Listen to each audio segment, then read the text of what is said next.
tu veux. Quand tu veux. Quand tu veux. Bah, bonjour à tous les gars.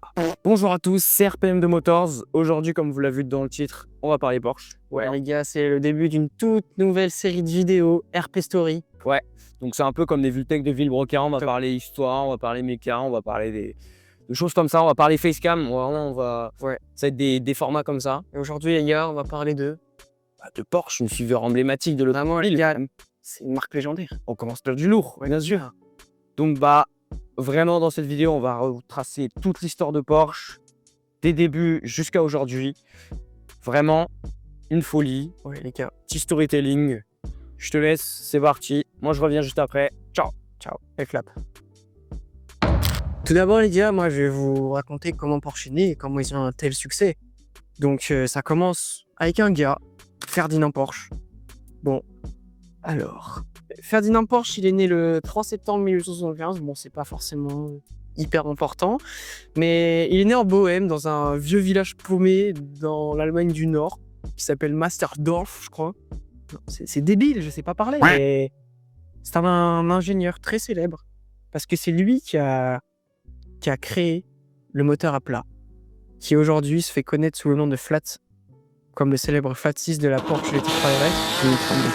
Il a également créé de nombreux prototypes automobiles, tels que la Mercedes T80 en 1939, qui a atteint un record de vitesse, donc de fou malade exactement, et elle faisait 3000 chevaux, les gars. 3000 putains de chevaux.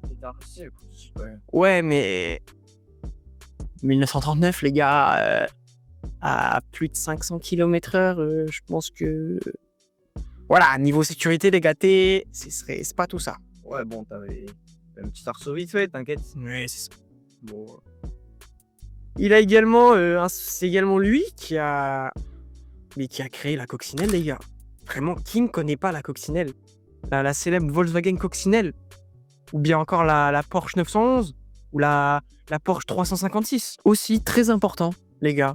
Porsche, à cette époque-là, ils étaient l'un des principaux responsables du complexe militaro-industriel allemand. Sous le Troisième Reich, les gars. Il y avait des petites relations avec un mec. Donc, les gars, je vous fais pas d'histoire sur ça. Troisième Reich, Je pense. voilà.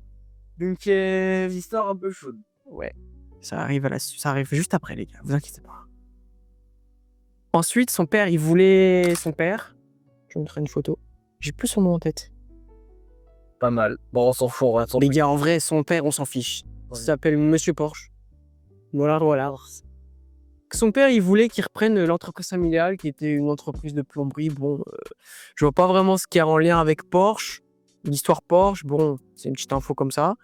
Mais comme il était fasciné par le génie qu'avait son fils, donc Ferdinand Porsche, il lui a laissé sa chance d'aller étudier à Vienne, en Autriche. C'est donc à 18 ans que commence Ferdinand Porsche dans une entreprise d'électricité autrichienne en tant que chef mécanicien, où il développe son invention de moteur à roues électriques intégrées dans le moyeu. Donc pour l'époque, quand même... Le mec était chaud, quoi. Ouais, le mec, il en avait dans la cervelle. Hein. Alors les gars, ensuite, il est recruté chez Jacob Lohner Comp. Bon, en tant qu'inventeur, il a été recruté là. C'est une marque qui fournissait la cour impériale et royale de véhicules hippomobiles, donc les... En gros, on s'en branle, quoi. Ouais, mais il faut quand même le dire. Ouais, j'avoue. Ça fait partie de l'histoire. En gros, c'était des hippomobiles, des véhicules avec des chevaux. Okay, des calèches, en gros, pour ceux qui savent pas. Donc, il dévoile en 1898 son tout premier prototype de voiture électrique, Ledger Lohner C2 Phaeton. Phaeton, mon petit Mathieu, ça te fait penser à quoi? Volkswagen Phaeton. Les gars, vous croyez ça vient d'où la Volkswagen Phaeton? Si vous voulez, on vous fera un petit RP Story sur Volkswagen, ça peut être un petit peu intéressant. Ouais, les gars. Les gars, n'hésitez pas à le demander. Bon, faites ce que vous voulez, mais ça peut être intéressant. Je dis ça, je dis rien. Et ce prototype, développé, attention, roulement de tambour, 3 chevaux. 3 putains de chevaux. C'est fort, donc. Pour une vitesse maximale de 35 km/h. En vrai, pour l'époque, c'était plutôt honorable. Donc... On des autres, non? Non, 35 km/h. Propulsé par 2 moteurs qu'il a lui-même créé. Et Vous vous souvenez du moteur électrique à roues? Hein, le moteur. c'est vrai que le moteur électrique, c'est pas récent, hein. C'est intéressant. Hein. On croit que les voitures électriques, les gars, ça vient d'aujourd'hui, tout, c'est tout récent, mais non, ça fait hyper longtemps. Ça existe. Juste, les gars, ils avaient pas assez de technologie et de moyens, forcément, je pense, pour développer ça. Tu crois vraiment qu'un frérot, il aurait développé une Taycan en 1940? Non. Une Taycan de 1000 chevaux qui fait moins de 2 tonnes. Sur ce, les gars, pour un premier prototype, c'était plutôt pas mal. Peu de temps après, il s'associe alors avec Ludwig Lohner, sous le nom de Lohner Porsche. Donc c'est pour concevoir, il s'associe donc avec ce mec-là, avec Ludwig, pour concevoir et produire en série leur prototype Lohner Porsche hybride. Leur première automobile hybride, mec. Électrique. C'est stylé, en vrai. À l'époque, À propulsion intégrale de l'histoire, la première de l'histoire. Hein? Pas. Hein? T'as dit quoi? c'est quoi le propulsion intégrale? Je sais pas. Et les gars, Attends, tu sais pas ce que tu dis. et du coup les gars, ce prototype, comme c'est électrique, il a des batteries. Et devinez quel était le poids de cette batterie? 410 putains de kilos, les gars. Et pour une batterie. Il n'y en avait qu'une seule, heureusement. Mais il a bien évolué pour une vitesse maximale de 50 km/h. Transmission intégrale, c'est jusqu'à 400. Il l'a dit. Et ouais, 50 km/h, les gars, ils ont plutôt bien évolué. Et ça a été un fort succès parce que 300 exemplaires ont été vendus, les gars. Donc, pas mal. Honnêtement, respect. Quelques années plus tard, en 1929, il quitte Daimler Mercedes-Benz. Donc les gars, si vous voulez un petit RP Story sur l'histoire de Mercedes, Demandez, comme l'autre fois. Donc, demandez parce que là on est sur Porsche, les gars. Tommy, on va sortir plein, on va sortir. Ouais, les gars, pas. Mercedes, honnêtement, c'est pas le sujet de la vidéo. Là, on est sur Porsche. Donc les gars, ils quittent donc Mercedes en 1929. Ils fondent alors, le 6 mars 1931, sa propre société de bureau d'études Porsche. Au 24 Gna à Stuttgart. À Stuttgart, les gars. Je sais pas lire la à Stuttgart, les gars. Donc, il conçoit des véhicules pour Auto Union, qui plus tard deviendra Audi. Audi. Les gars, il conçoit également la célèbre coccinelle en 1938. Je l'ai déjà dit avant, mais en 1938, il conçoit donc la coccinelle qui fera Führer. Qui fera Führer. Führer, comme on peut le dire. C'est sans mauvais jeu de mots légalement des Par le Führer. Et... C'est pas mal cette, c'est pas mal. C'est pas mal, pas jamais mal. Elle est marrante. Ah là les gars, on arrive à un moment, je pense que vous attendiez le tous.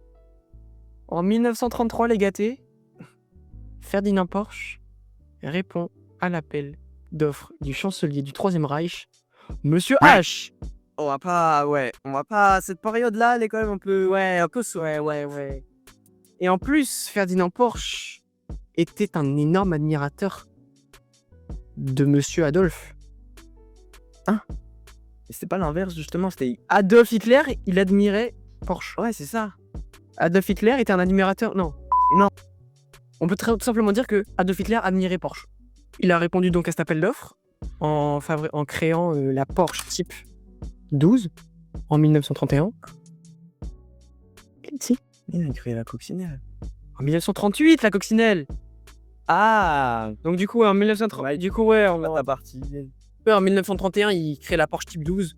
Je crois que c'était des véhicules militaires. Tu mettras une photo, hein, je me casse pas la tête. Monsieur H et Porsche partagent le même désir commun de démocratiser l'automobile en Allemagne. Donc, Monsieur H a donc les objectifs techniques précis pour la future Volkswagen, voiture du Volkswagen. On pourrait également faire un tir pistolet sur Volkswagen si vous voulez. Histoire très intéressante, ouais. Qui pourra transporter 4 personnes à 100 km/h et qui consomme moins de 8 litres au 100. Ouais, Donc, monsieur était très ambitieux. beau cahier des charges. Et des charges. c'était une grande réussite, en vrai. Ouais, les gars, avec la coccinelle, premièrement. Ouais. Donc, à partir de 1937,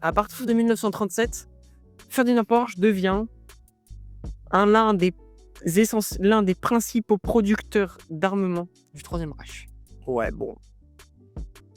Monsieur Port Voilà. est un petit peu collabo, comme on dit. Oh. Un petit peu. Bon, allez, on avance. C'est pas là-bas. Avançons. Tiens, plot twist, les gars. Le 15 décembre 1945, il est arrêté pour crime de guerre et collaboration avec le Troisième Reich. Bon, après, il a donné sur une marque qui nous fait des poulets aujourd'hui. Oui, mais il a collaboré avec... Oh, on va pas enlever la monétisation là, allez. Il a collaboré donc avec Monsieur H, donc de ce fait il a été arrêté comme je l'ai dit. Mais par contre, il a été libéré en 1947 contre une caution d'1 million de francs. C'est même pas lui qui l'a payé, c'est le meilleur ami de son fils. Et tout bénef le Franchement, frérot. faut faire des enfants les gars, c'est hyper important de faire des enfants. Il faut surtout avoir le million. Hein. Ouais, c'est vrai, plus sortir de quelque part. Donc, est sorti. de ce fait, son fils lui succède. Ferry Porsche, comme on l'appelle. J'ai plus son vrai nom en tête. Pardonnez-moi. Non, quelque chose. Non, Porsche. c'est Ferdinand avec un autre. Ouais, 5 noms. C'est Ferry Porsche. Appelé Voilà, les Ferry Porsche, voilà. ou Fairy Tail. Allez, Allez.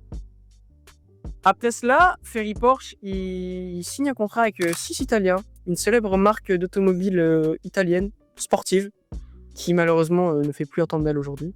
Bon. Je sais pas si ce sera un bon RP story parce que, vas-y, c'est pas Ferrari non plus. Hein. bon, il y a beaucoup Ouais. de Mais marques comme ça. Hein. ils ont fait une collab ensemble, pas comme Hitler et Porsche. Tu rêves. Une septième collab, ils ont fait une collab Porsche et Sis Italia. Ils ont sorti la Porsche 360 Sis Italia. Petite photo. Qui est principalement une voiture pour la course. Ah les gars, là on arrive. Là les gars, on arrive à quelque chose d'intéressant. C'est là que naît la Porsche 356 les gars. Là, je pense que ça vous parle un petit peu. La vraie première Porsche, quoi. Parce que à l'époque, avant que son père soit emprisonné, il avait déjà un peu conçu la 356, mais il l'avait pas encore produite. Mais c'est là que son fils donc l'a produite entre 1848 et 1965. Il fabrique donc artisanalement les 49 premiers exemplaires. Et donc après, plus de 78 000 exemplaires seront produits en 17 ans. Ça, c'est donc un succès, mais phénoménal. C'est donc un saison. C'est donc vraiment un succès phénoménal, excusez-moi, sans mauvais jeu de mots. Et donc, la famille Porsche, peu de temps après, retourne à Stuttgart en 1949 et travaille pour Volkswagen. Qui produit avec succès la coccinelle. J'essaie de parler comme Sylvain Live, mais j'arrive pas à le faire. Ok. Donc il retourne à Stuttgart et qui s'est produite avec succès la coccinelle. Plus de 21 millions d'exemplaires se sont vendus. On en a déjà parlé, ça. La coccinelle, pas la 350. Plus tard, en 1951, il voit que les voitures de son fils, donc le prisonnier Ferdinand Porsche, il voit que son fils, il perce. Genre vraiment, c'est le buzz pour lui. Comme nous, quoi. Ouais. Nope. Vraiment, Péter un like, quoi. Et un peu de temps après, il subit une attaque cardiaque, puis un accident vasculaire cérébral, le petit Ferdinand Porsche.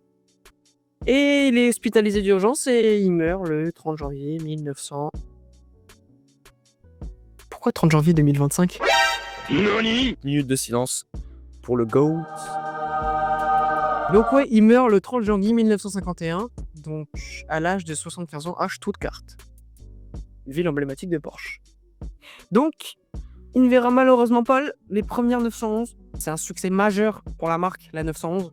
Au début des années 60, Porsche, il savait qu'il était temps de remplacer la 356, la fameuse 356, qui a fait un ravage. Donc, Ferry Porsche, il voulait une voiture plus moderne, plus confortable, plus puissante, sans pour autant trahir l'âme sportive de la marque. Donc ce défi, il a donc été confié à Ferdinand Alexander Porsche. Il imagine donc des lignes simples, élégantes et aérodynamiques qui allaient devenir iconiques. S'il savait le succès qu'elles ont aujourd'hui les 911, c'est incroyable. Sous le capot arrière, un moteur flat 6. Les gars, je vous en ai parlé. Le fameux moteur plat, flat. Voilà, le fameux flat 6. Il vient de le découvrir. Flat, c'était plat. Genre. Le fameux flat 6 refroidi par air un héritage de la course automobile, les gars. Vraiment incroyable. Une folie. La 911 a été présentée au salon de Francfort en 1963. Ce que je vous ai pas dit, c'est que avant de l'appeler la 911, ils voulaient l'appeler la Porsche 901. Sauf que nos amis Peugeot, ils détenaient les droits des numéros à 3 chiffres. Donc Porsche a dû remplacer le 0 par un 1.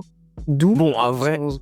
après, en vrai, Peugeot, ils sont un peu acharnés sur Porsche, hein, parce qu'il y avait des Ferrari, ils avaient aussi des zéros, et en vrai, ils se sont fait juste hagler à Porsche. Voilà. Ouais, vraiment, ils se sont fait quand Il y en a, ils se sont passés, hein. Genre, il y en a, Peugeot, ils voyaient, oh, il n'y a rien. Non, mais Non, non, honnêtement, Porsche, ils se sont fait niquer. Après, la 900, c'est plus stylé que la 900. honnêtement, aujourd'hui, tu disais, ouais, moi j'ai une Porsche 900. Merci Peugeot, quand même. Ouais, c'est moins stylé. Tu dis, ouais, j'ai une Porsche 901, c'est pas swag. Bon, après, c'est normal, c'est l'histoire. Ouais, mais 911, tu vois, c'est. Non, ils l'ont à noir.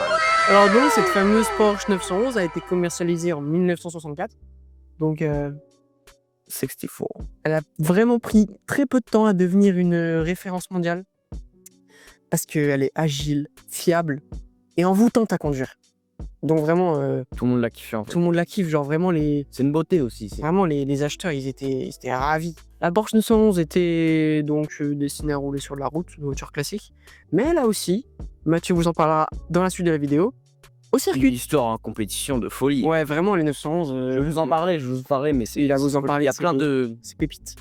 Elle a été dérivée en beaucoup de versions courses. Donc au départ, c'était vraiment un pari audacieux et vraiment qui est devenu une légende vivante, perpétuée jusqu'à aujourd'hui. Ah oui. Ah vraiment les gars, C'est encore là. C'est vraiment les gars, intemporel. Le design intemporel. à travers vraiment les gens, ils restent fidèles à la 911, genre. Ouais, les fidèles Porsche, ils achetaient une Porsche, ils re-achetaient Porsche. Genre les gars, celui qui par exemple, t'achètes ta première Porsche, t'as la nouvelle qui sort, ils achètent. Vraiment les gars, ils étaient fidèles. Donc à la fin des années 80, les gars, Porsche savait bien qu'il fallait évoluer pour suivre tout ça. Parce que la 911, ils n'avaient pas gardé le modèle 911. Tout le temps, quoi. Faut Non, évoluer la gamme. Ouais, au bout d'un moment, les gars, faut évoluer et ils allaient perdre en vente. Donc c'est pour ça que Porsche a créé la 911, classique, type 964, en 1989. Ouais, j'ai un petit peu de carrosserie, quoi. Visuellement, la 964, elle ressemblait beaucoup à la 911. Comme encore aujourd'hui, toutes les 911, elles gardent vraiment la même signature. Cogné. Vraiment, les gars, aujourd'hui, les Porsche, elles ont toutes le même design, toute la même forme. Vraiment, ils sont pas passés d'une 911 à un gros SUV. Bon, je vous en parlerai après. Il y a Alright, this is not cool. This is fucking bullshit. mais On il garde en parle. toujours la même forme. Juste, sa carrosserie était composée à 85% de nouveaux composants. Oui, bien sûr. Ils ont changé des choses, quoi. Ouais, ils ont changé quelque chose. La même C'est assez subtil, mais ils ont changé des choses. C'était pas seulement une voiture de sport brute. C'était une 911 prête pour les années 90. Ils ont évolué, là. Là, Absolument. Par exemple, l'ABS de série, les gars. Vraiment révolutionnaire, le truc. Parce qu'avant, tu freinais dans le ravin, les gars. hein. Allez hop, le moteur arrière. Dans le ravin, les gars. Le moteur arrière. J'en ai parlé du Flatis, les gars, refroidissement. Le moteur qui était placé à l'arrière et que les voitures, elles partaient complètement dans le ravin. Je crois qu'ils se sont dans les couilles. Mais Trop chiant. également, les gars, direction assistée. Parce qu'avant, les directions, pas assistées, donc. On leur fait des gros muscles, quoi. L'enfer, les gars. Je peux en Après, témoigner, les gars. ils avaient le temps d'aller à la salle à l'époque. Petit truc à part, mon daron, pleine de chevaux. Ouais. Y a pas de direction assistée, les gars. Croyez-moi que à la fin de la journée, t'es bien congestionné au bras. hein. Ouais. Ouais, les gars, bon, on s'en bat les couilles. Également, transmission intégrale, Pourquoi pas? avec la Carrera 4. Ils ont sorti maintenant plusieurs branches, même s'il y avait pareil sur la 911 classique. Mais ils ont évolué, là. Là, vraiment, ils ont pas rigolé. Ils suivent la tendance, quoi. Le moteur, ça restait un flat 6, 3 litres 6, refroidi par air, mais plus puissant, 250 chevaux. Ça change de la Phaeton, je sais pas quoi, de 3 chevaux que je vous ai parlé en début de vidéo. Là, le frérot, il a beaucoup évolué, hein. Ah, le Flat 6, il envoie. Il envoie. Problématique, le flat 6. La 964, elle a également marqué le retour de la 911 Turbo. La Turbo, avec un style plus agressif. Et plus tard, le lancement des versions un peu plus spécifiques, telles que la RS. Très, très sportive. Ou également, comme autre dérivé, la Speedster. Ah ouais, la Speedster. C'est quand même une dingue. Du poulet. C'est du poulet tandoori, les gars. Aujourd'hui, les gars, la 964, elle est vraiment très appréciée pour son équilibre entre modernité et un peu tradition. Ils sont pas totalement changés, quoi. Ils ont un petit peu gardé des codes. Vous voyez, comme aujourd'hui, par exemple, la signature visuelle. Vraiment, ils ont gardé la même signature visuelle. Vraiment, même l'intérieur, ils se ressemblent presque tous. Hormis les toutes nouvelles où vraiment c'est rien à voir, mais vraiment, ils sont gardés un peu de traditionnel d'un côté. Et donc, elle garde un peu le caractère des anciennes 911, mais qu'avec un niveau de performance et de confort un peu plus technologique. Comme j'en l'ai dit, l'ABS ou la direction assistée. C'est vraiment des technologies vraiment importantes qui sont apparues parce que ça va se démocratiser dans tous les véhicules maintenant, tous les véhicules aujourd'hui. Et dans le sport auto aussi. Ouais, dans le sport auto également. C'est vraiment une transition réussie. Vraiment, ils ont réussi la transition et Porsche devient culte. Vraiment, là, il s'impose là. T'as rien à dire? D'accord, je vais me faire foutre. Peu après, en 1994, Porsche présente la 993, la 911 type 993, pour ceux qui suivent pas. La remplaçante de la 964. Pour beaucoup de passionnés, c'est la plus belle et la plus aboutie des 911. La 93, c'est vraiment la iconique. Le poulet. Et pour une bonne raison, c'est la dernière à être refroidie par air. Genre vraiment la toute dernière, depuis 1964. Mais pourquoi? C'était de la merde en fait. Non? Je suis trop chiant. La 993, les gâtés, elle se contente pas d'une fin d'époque, elle a aussi une véritable évolution technique. Genre les gars, il y a un nouveau design avec des lignes un peu plus fluides, plus modernes. Genre là, ils montent en gamme. Genre vraiment, nouvelle suspension arrière. Bon, là, on est plus dans la mécanique. Une tenue de route bien plus stable. Genre vraiment avec un meilleur aérodynamisme. Une boîte de vitesse manuelle à 6 rapports. Première sur la 911. Vraiment là, ils ont fait un bond technologique. Le moteur flat 6, toujours 3 litres 6, qui passe à 285 chevaux, les gars. Selon les versions, bien sûr. Selon les versions, mais... Il y en a un peu boosted, quoi. Ouais, il y en a qui sont très très boostés. Également, la version turbo encore. Ils restent fidèles à leur gamme, qui était lancée en 95, un an plus tard donc. C'est une révolution. Pour la première fois, la 911 Turbo a 2 turbos. Une transmission intégrale qui développe 408 chevaux, les gars. Pas mal. Pour Là, pour t'envoyer... avant les années 2000, 408 chevaux, les gars, on était à la limite de l'hypercarbone. Or, il y avait la McLaren F1, tout ça. Ils étaient quand même chauds, hein, Porsche, ils ont également sorti des versions légendaires comme la 993, la Carrera RS, qui est très légère, radicale.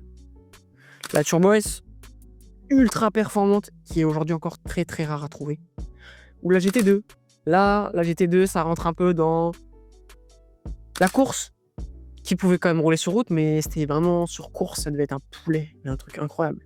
La 993 a été produite jusqu'en 1998. Elle est aujourd'hui très très très recherchée par les Porschistes. Elle représente l'équilibre entre la tradition mécanique et la conduite sportive, mais ce modèle-là, il reste vraiment dans le cœur des fans, comme une vraie 911 entre eux. En 1998, après la fin de la production de la 993, vient la 996. C'est vraiment... Elle est très différente des Porsche précédemment produites. C'est vraiment une vraie rupture. Pour la première fois de son histoire, la 911 abandonne le refroidissement par air. Voici la première Porsche par refroidissement à eau. Vraiment là, ils ont fait un bond technologique, les gars. Ah, les fans, ils ont pas dû kiffer. Entre l'ABS, direction assistée, les turbos et là, refroidissement par eau. Bon, on s'éloigne un peu de la tradition, la Porsche refroidie par air comme ça. Ça a dû choquer quelques fans, certes, mais bon, en termes de perf, ça a dû beaucoup améliorer, je pense. En termes de chauffage... De chauffage, bah non, du coup, de refroidissement. Oui, donc ça a moins chauffé. Ça a profondément marqué les fans, exactement, c'est marqué sur mon texte. Porsche, bah ils avaient pas trop le choix. Ils étaient en difficulté financière, et donc elle devait réduire les coûts un peu la 96. Tout en respectant les normes modernes. Parce que 96, on s'approche des années 2000. Faut un peu montrer c'est qui le boss là. même s'ils étaient déjà plutôt bien plantés, Porsche, sa base, elle la partage avec la toute nouvelle Porsche Boxster. Elle reçoit donc un flat 6, ça change pas. Un 3,4 litres de 300 chevaux, silencieux, un peu plus puissant, jugé entre guillemets par les puristes, par les Porschistes, un petit peu moins vivant. Voilà. Il y a aussi un autre choc important, c'est le design. Les phares en forme de frites, appelés les Fried Egg Light pour les Porschistes. Elle divise les fans un peu. Les fans sont un peu mitigés entre refroidissement à air, non par eau autant pour moi. Mais bon, malgré tout, ça reste vraiment une vraie 911 la 96. Vraiment, il y a la turbo, 420 chevaux, 4 roues motrices en 2000 plus tard. Également les modèles emblématiques comme la GT2, la GT3, la Targa, la Cabriolet. Là, vraiment, il commence vraiment à rentrer dans du sérieux. Elle sera restylée en 2002 avec des phares un peu revus. Parce que, comme je l'ai dit avant, les phares en forme de free, comme ils disent, ça plaisait pas trop aux fans. Donc, ils ont revu les feux. Ils ont également mis un 3,6 litres. Ça réglera donc plusieurs soucis mécaniques de la première phase de la 96. Aujourd'hui, donc, la 96, elle est critiquée. Elle est critiquée, mais elle a pas mal de reconnaissance. Elle gagne beaucoup en reconnaissance. C'est elle, comme je l'ai dit avant, qui a sauvé financièrement Porsche. Elle a ouvert la voie au 911. Vraiment, certes, elle n'a pas forcément le meilleur design du monde, mais ça a un peu sauvé Porsche. Les gars, là, on passe à quelque chose, je pense, les Porschistes, ils vont pas trop kiffer. Moi, le premier. Le Cayenne, les gars. Et non, je parle pas du piment de Cayenne, les gars, sans mauvais jeu de mots. C'est de la merde. Oh là là, mais tu peux pas faire mieux là. Défestume pas, t'es assis sur ta chaise là. J'arrive après, moi. J'arrive après, moi. Je vais lâcher du lourd après, t'inquiète. Donc, les gars, je vais vous parler du Porsche Cayenne. Je vais vous parler du Porsche Cayenne, donc le tout premier Cayenne type 955. L'idée de Porsche, c'était de créer un SUV. Un SUV sportif. Cette idée-là, elle leur est venue en 93, bien avant la production des dernières Porsche, comme je l'ai dit avant. De base, Porsche, c'est quoi? Des voitures sportives, aérodynamiques. Donc là, il s'expose à un changement de catégorie très spécial. Ouais, ça va pas plaire. Hein. Là, il passe à un SUV. Pas un simple SUV. Un SUV, les gars, puissant. Bien sûr, Porsche, il ne peut pas mettre un vieux moteur essence qui fait 130 chevaux dans un Cayenne. Non. Puissance, polyvalence, c'est ce qu'il cherchait. Un véhicule familial où tu peux emmener tes gosses à Marseille, dans le sud, quoi. Ou Marseille, c'était vraiment un exemple, les gars. Faites pas de fixette, mais vraiment, les gars, un SUV puissant, confortable. Familial, polyvalent, tu peux te servir tous les jours. Bon, en termes de consommation de kérosène, les gars. C'est un Cayenne, t'as de la thune, hein. Pas force kérosène. C'est une expression pour dire essence. Il est con, lui. Ah non, le kérosène, c'est un autre. Mais j'ai compris. Oh. Ok.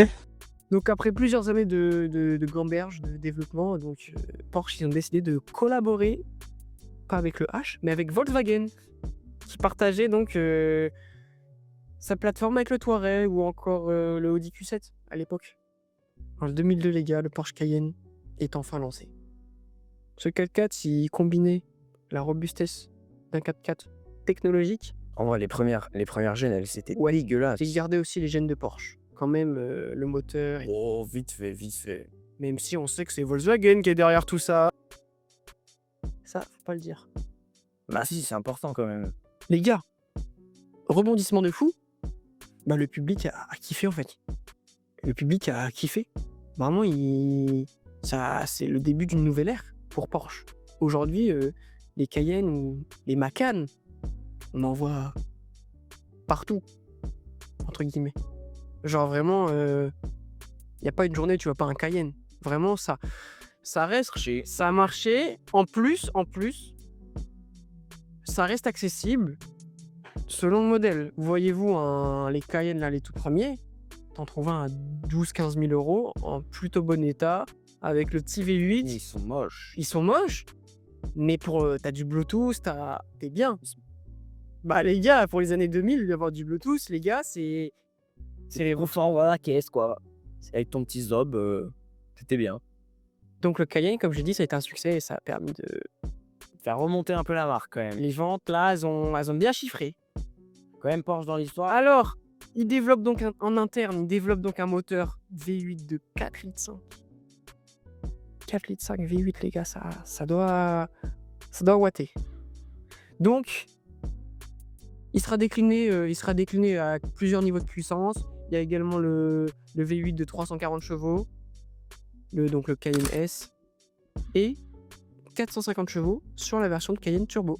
Et enfin, le dernier Cayenne, le dernier Cayenne, bon, il n'y a pas de type, c'est le type PO 536, pour ceux qui ont la ref, mais les tout derniers Cayenne, quoi.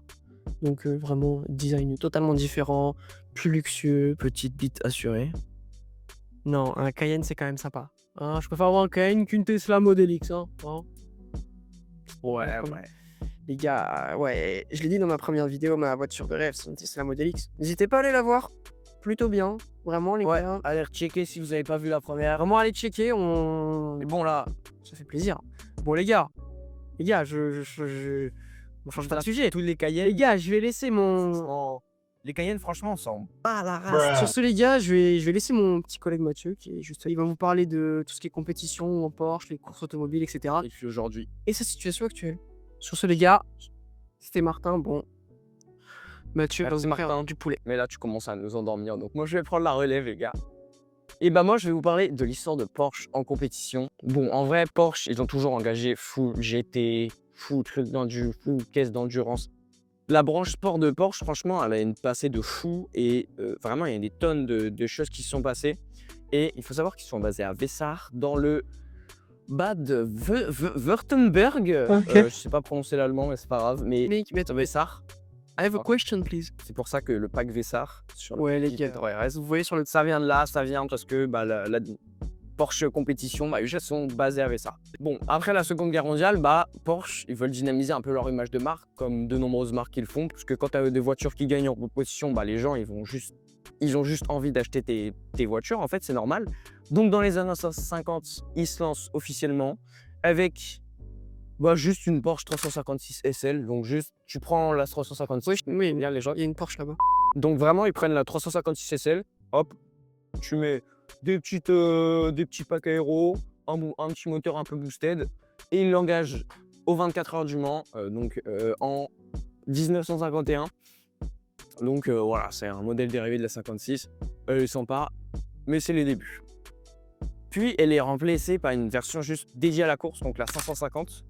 Cette dernière, elle participe et elle remporte. Déjà là, elle commence à remporter un max de compétition. Par exemple, elle remporte la Targa Florio. Bon, c'était une course un peu stylée italienne, et la Carrera Panamericana. En vrai, c'est une course qui se déroule au Mexique, qui était un peu renommée à l'époque parce qu'il y avait trop chaud. Non, mais je remettais à Koenigsegg. Elle était un peu renommée à l'époque parce que il y avait pas mal de belles il y avait pas mal de belles marques qui s'engageaient en fait dans cette course, donc un peu stylée au Mexique. Et la Porsche 550, dans son histoire, elle remporte 95 des 370 courses auxquelles elle a participé. Ouais, allô? Ouais. Quoi? Ouais, c'est Greg. Non, mec, c'est Christian de l'atelier Porsche, mec. Ma 911, il veut que je paye pour la boîte. Ah. Combien? 40 000? Bande de fils de pute, wesh. C'est pas grave. Le RP Story là, vu que vous allez vous abonner à Max, et là je le vois, le RP Story il va percer, t'inquiète. Bon, du coup elle est engagée jusqu'en 1962 et après il y a un max de voitures qui s'enchaînent, qui marquent en fait l'ascension de Porsche dans les différentes catégories parce que il est trop cher. Donc du coup il y a un max de voitures qui s'enchaînent, qui marquent l'ascension de Porsche dans différentes catégories. Donc c'est pour ça que moi j'ai un peu galéré parce que il y a les GT, il y a les LMP2, il y a des tonnes de catégories, il y a l'endurance, il y a énormément de choses. Donc vraiment, j'ai essayé de faire au mieux, mais là, c'était un peu chaud. Donc déjà, la Porsche 718 qui a été dérivée en pas mal de modèles. Je crois qu'il y a une star qui est morte dedans d'ailleurs, qui s'est satellisée là-dedans. Mais bon, en tout cas, elle est engagée et elle domine un peu les petites catégories de 1960 à 1964. Et Porsche aussi, ils ont participé en F1. Parce que là, Porsche, on se demande pourquoi ils sont pas en F1. Ah, il est à pas. Max Verstappen. Ok. Que chien. Parce que vraiment, Porsche, ils ont un passé en F1. Parce qu'ils sont pas aujourd'hui, donc on peut se demander pourquoi. Ils ont engagé leur propre voiture pendant 6 ans. Jusqu'en 1800. 1800, c'était l'année où Ferdinand Porsche, il est né en fait. Ouais. Jusqu'en 1964. Donc pendant 6 ans, avec une seule victoire. Voilà, ils ont remporté une seule victoire au Grand Prix de France en 1962, normalement, si je ne me trompe pas. Oui. Donc, cette histoire, elle n'a pas eu tellement de succès. Vraiment, il y a des réglementations. Ils ne se sont pas trop adaptés, ça n'a pas trop marché. Les voitures engagées, c'était la 718 RSK, donc vraiment la version F1 de la 718, la 787 qui en est dérivée en fait de cette voiture et la 804. Donc voilà, les F1 ça ressemble pas du tout vraiment aux voitures qu'on a aujourd'hui. Tu pouvais un peu engager ce que tu voulais, mais voilà. En tout cas, ils se retirent après parce que de 1 ça marche pas et de 2 il y a des changements de régulation et ils vont pas suivre. Qu'est-ce que tu fais toi? Ils vont pas suivre, du coup ils se retirent, voilà, tout simplement. Mais ils vont quand même un peu réapparaître en F1, mais seulement en tant que motoriste. Donc ils s'allient avec le constructeur allemand TAG pour qui sont les fameuses montres aujourd'hui. pour faire des moteurs pour McLaren. Et McLaren, il s'associe à la saison 1983. Donc la collaboration, elle dure jusqu'en 87. Et en vrai, ça marche plutôt bien. Hein. La collaboration, elle a titré 3 pilotes. Donc Lodin en 84, Prost en 95 et 86. Waouh. Lodin en 84, Prost en 85 et en 86. Et 2 titres constructeurs en 84 et en 85. Mais bon, en vrai, comme vous l'avez compris, Porsche, la F1, c'est pas trop leur truc. Et leur succès, il est beaucoup plus dans les catégories. Ouais, les 911, les voitures. Merde, c'est dans la course, j'ai oublié. Pas mal. Dans les catégories endurance, dans les GT et tout. Leur prime, il arrive dans la fin des années 60. Et donc, c'est la 908 de Porsche qui finit dans le haut du classement et qui remporte le championnat du monde des voitures de sport avec un duel mythique contre Ford. Avec la fameuse GT40. Ouais, voilà. Puis c'est la 217 qui prend la relève et qui est littéralement en fait la machine à juste gagner des courses, voilà. Et accrochez-vous le moteur que c'était parce que c'était un putain de flat 12 de 5 litres qui développait vers les 600 chevaux si vous voulez bien. Ah ouais les gars, donc qui est vraiment Porsche, petite parenthèse, Porsche passe d'un vieux flat 6, un flat 6, c'est bien, un flat 12 les gars. T'imagines la puissance de la truc. Après là c'était qu'en endurance mais flat 12. Ouais mais je pense que sur route normale. On vous mettra un petit clip mais ouais.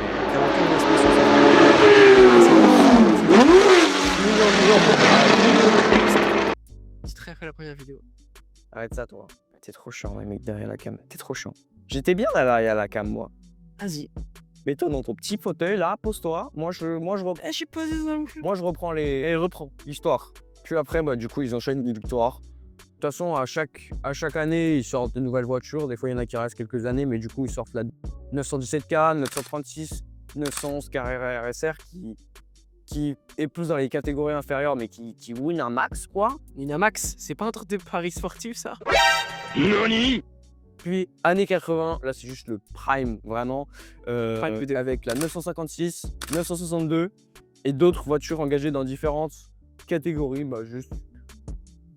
Ils dominent tout, vraiment. C'est les boss. C'est les boss. C'est le boss du game. Quand tu regardes les victoires au Mans, dans ces années-là, ça les a vraiment carrés parce que du coup, c'est les premiers, c'est le constructeur qui a le plus de victoires au Mans. Ouais. Et il gagne au Mans, là, dans ces années, vraiment toutes les années entre 1981 et 1987. Ils win tout. Voilà. Vraiment, ils sont à leur prime. C'est pour vous, ils sont à leur prime. Ouais. Voilà. Tu vois cette voiture-là, ça s'est frissonné tout le monde. Il n'y a personne qui les win, quoi. En 88, dernière participation au Mans, voilà, avec la 911 GT1, voilà. Ah ouais, allez, ils font une win quand même, hein. Ils win pour leur dernière participation avec la 911 GT1. Et après, ils se retirent. Mais bon, il y a quand même des participations en GT avec leur modèle course 911 RSR, GT3 et tout. Il y a énormément de courses qui win dans les petites catégories. Mais en vrai, je peux pas parler de tout, ce serait hyper long déjà que la vidéo. Je Ouais, pourrais déjà bien que là, c'est hyper long, les gars. Mais en tout cas, bah après ça, ils vont pas s'arrêter, hein, parce en 2014, ils reviennent, enfin, ils annoncent en 2011, mais en 2014, ils reviennent en endurance. Et la saison 2014, bah, elle était pas folle, mais 2014, 2015, 2016, 2017, c'est win. Voilà, ils win les 24 heures du Mans ces 3 années-là. Et les championnats aussi, hein. Et du coup, c'est la 919 hybride qui win ça. Puis après, bah, ils s'arrêtent un peu parce que désolé, ils ont win 3 championnats. Ils se disent petite pause en vrai. Pause. Du coup, petite pause et en fait, ils vont s'engager en Formule E. Voilà, je sais pas c'est quoi ce délire, mais Ouais, la non. Formule E, c'est un peu nul. Ouais, c'est vraiment. Pas tellement d'âme. C'est les traditions engagées en Formule E avec un petit peu de succès quand même. Donc, ils commencent en 2019 avec l'équipe Tag Heuer Porsche Formula E Team. Voilà. Formula E. Bon, après, ils n'ont pas fait grand-chose. Quelques podiums, ils ont fait un titre Mais c'est pas leur pilote. C'est pas leur prime. Mais en vrai, la Formule 1, on s'en bat un peu là. La Formule 1, c'est bien mieux. Ouais, la Formule 1, c'est vraiment mieux. Bon, voilà. Et ils se sont dit quand même, bon, la Formule 1, ça pue un peu. Donc, ils reviennent aujourd'hui encore avec la Porsche 963. Et donc, ils engagent en endurance. Donc, elle est encore aujourd'hui. C'est pas la meilleure. C'est pas la meilleure. Elle est un peu stylée en vrai. Moi, je la trouve bien. On le montrera aux 24 heures du Mans parce que. Bah, moi, je vais aller au 24 heures du Mans cette année. Et heureusement, les gars, moi, j'irai pas. Moi, je fais pas business. Non, je rigole. Trop nul là. Je continue mon histoire là. Bon, en vrai c'est la fin. Parce qu'ils sont engagés aujourd'hui.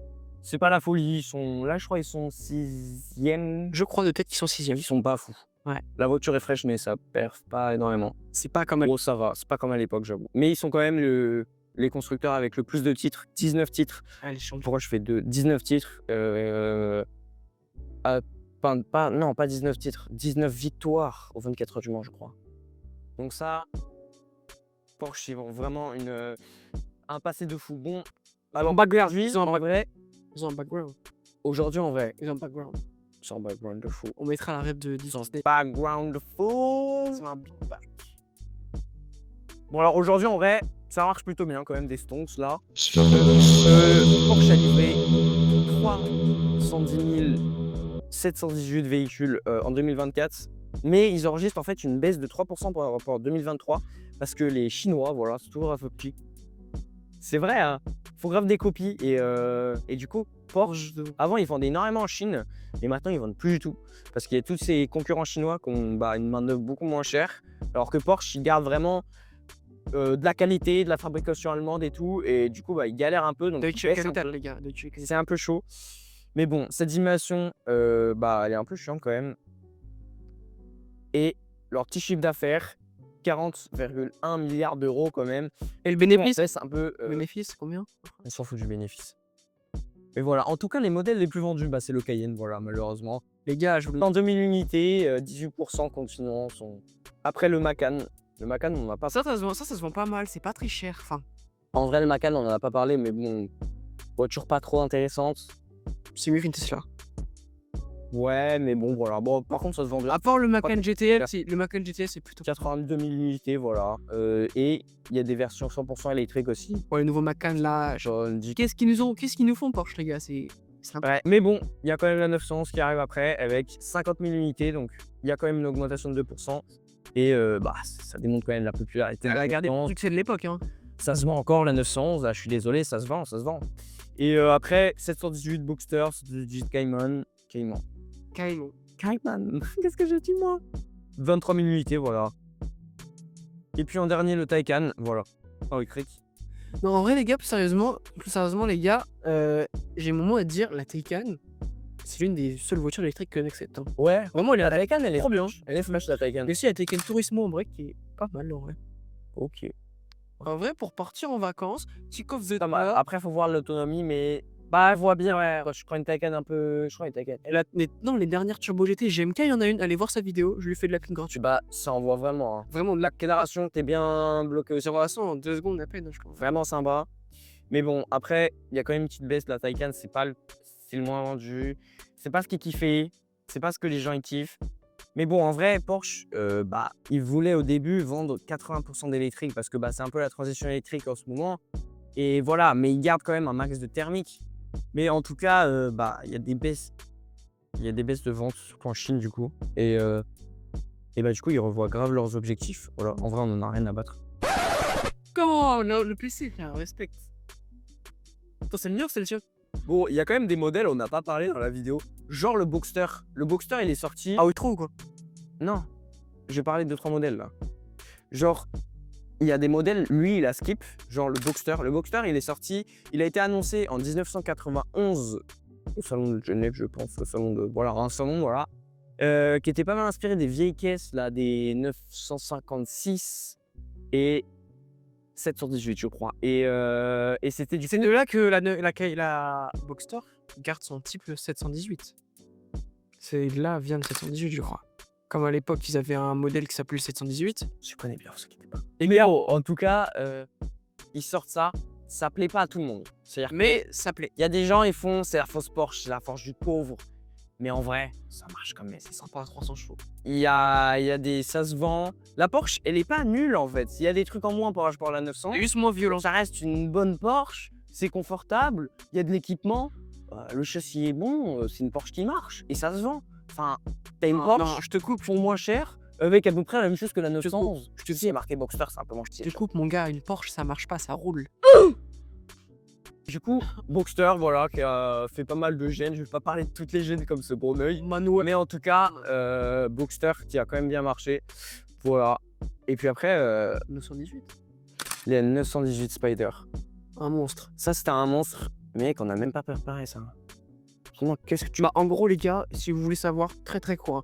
Le 918 Spider, je crois, elle est sortie dans les années 2015. 14, ok, le mec est en vrai. Donc, les gars, la 918 Spider, pour faire comment? Hybride. Hein. Je crois, Hybride rechargeable. ouais, un peu plus de 900 chevaux, les gars. Produite de 2013 à 2015. Voilà. Ouais, les gars. Et c'est la remplaçante. Mais mec, t'as pas parlé de la Carrera GT? Mais les gars, on va en parler tout de suite. Pourquoi t'as pas parlé de ça? C'est toi qui nous en parler. Genre, mais la Carrera GT, elle date de fou. 2010, frère, la carrière GT. Mec, on n'a pas parlé de la Carrera GT. Tu te rends compte de la dinguerie qu'on vient de faire? Les gars, on n'a pas parlé de la carrière GT. La voiture hyper rare du moment. Le V10, incroyable. Hyper rare du moment, non, c'est juste une voiture 600 chevaux, les gars. mythique. Bon, elle est produite de 2003 à 2006. Voilà. C'est un petit peu. Et c'est le successeur de la Porsche 911 GT1. Ah ouais. Voilà, voilà. Ah, il est En beau. fait, en vrai, la dinguerie de cette caisse, c'est juste Vraiment. Ah, le banger. moteur. Ah, le V10, les gars, le V10. V10, Atmo, vraiment le V10. Boîte méca en plus, purée, une carte Il y a une folie cette caisse. Bon, après, ça satellise bien et ça t'envoie ça sur le. hyper cher. Aujourd'hui, ça coûte plus d'1 million d'euros. Ouais, mais c'est une folie. Attends, Carrera GT, c'est une folie. Avec l'aileron là. Boîte méca en plus. Mais bon, en vrai, c'était surtout une caisse pour rivaliser avec les autres La McLaren est. grands constructeurs. Ouais. Non, pas la McLaren. Si, la McLaren est fin. Si. Si. Non, ils veulent surtout rivaliser avec la Enzo, la Mercedes SLR. La SLR AMG. McLaren. Ah, il est trop nul. Non, et la Pagani Zonda. Sans là, elle a pas gagné. Il y a peut-être la F1, j'avoue. Bon, ils veulent surtout rivaliser avec les autres grosses marques et sortir un vrai modèle. Qui tape dans le truc. T'as pas l'œil. Ouais, un vrai truc, quoi. Mais bon, sa petite présentation, elle a été dévoilée vers le mondial de l'auto en 2000.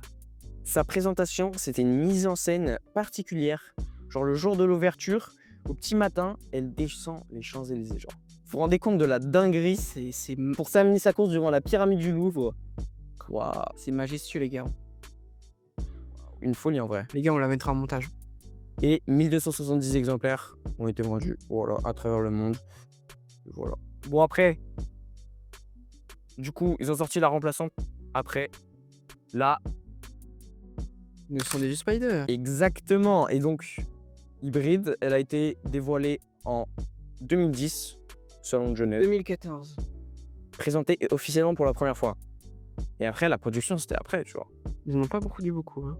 Mais bon, voilà, quand même, c'est une folie cette caisse. Moi, j'adore la gueule de la caisse. Je sais pas ce que vous en pensez. Dites-moi dans les commentaires. En plus, Et la Spider, elle est belle quand même. les gars, croyez-moi. Vraiment. Du coup, c'est un concept qui a été fait et après, elle a été produite. Vraiment, c'est une folie. C'est une folie. C'était quoi? 887 chevaux et 800 Nm. Les gars, Voilà. là, ça te satellise. Hein. électrique synchrone de 123 chevaux et électrique et V8 atmosphérique 4 litres 6 de 610 chevaux à l'arrière. Ça va. Pas mal quand même, ça marchait bien. Ça change du 7 à l'ombre. Ça marchait bien quand même cette caisse. Et bon, bah en vrai, on a tout dit là. En vrai, les gars, Les 3 RS, on n'a pas trop parlé de la GTA. les gars, GT3 RS, c'est quand même. On a parlé un peu, c'était les dénominations course, mais là en vrai, là, c'est un peu la voiture du nom. Ouais, c'est une voiture qui roule sur les routes encore. C'est une voiture de folie, la GT3 RS. Vraiment, les gars. Ça combine. Ah, les gars, c'est vraiment une voiture de course, mais qui est homologuée, gros. En fait, C'est folie. il y a le DRS sur une voiture homologuée, les gars. Vous vous rendez compte du bail? Yes. Oh, c'est une folie, les gars. Elle fait rêver un max de monde. Moi, je la kiffe, mais c'est pas ma voiture de rêve. Ça m'a Dream Car. Mais elle est quand même cool. Si vous voulez voir c'est quoi une Dream Car, allez voir. On va pas vous lâcher toutes les caractéristiques là, parce que sinon la vidéo elle va être beaucoup trop. On n'a pas envie de vous en. Mais il fallait quand même en parler, tu vois. Oh, les gars. Bon. Sur ce, les gars. Bon, c'est la fin. Dis gros dans la main. Sur ce, les gars, c'était RM de Motors. J'espère que cette vidéo vous aura plu. J'espère que vous kiffez cette petite histoire croustillante de Porsche. Un peu longue, mais intéressante. Avec ses petits hauts et ses petits bas quand même. Il y avait quand même de petites faillites dans l'histoire, mais bon, pas grave. C'était cool. Une marque emblématique. Ça nous a permis de découvrir des trucs. On a découvert plein de trucs. Moi, les gars, bon, je vous cache pas que je savais pas que flat 6, ça veut dire plat. Folie, cette folie, cette folie. Mais les gars, je suis. Mais bon, en tout cas, on a kiffé le faire. On a mis du temps aussi, donc mettez votre petit pouce bleu pour nous. Petit commentaire, les gars. Les gars, dernière chose, si vous avez des idées pour remplacer RP Story, parce que pour trouver un autre, n'hésitez pas, n'hésitez pas. Les gars, celui qui aura le commentaire le plus liké, on choisira ce nom-là, les gars. Bon, après, on a 50 abonnés. Ouais, mais c'est pas grave, les gars. Il faut se dire qu'on est des métacs, quoi. Chaque carrière a son début. Mais bon, en tout cas, j'espère que vous avez kiffé. C'était RP Motors. Ciao et abonne-toi.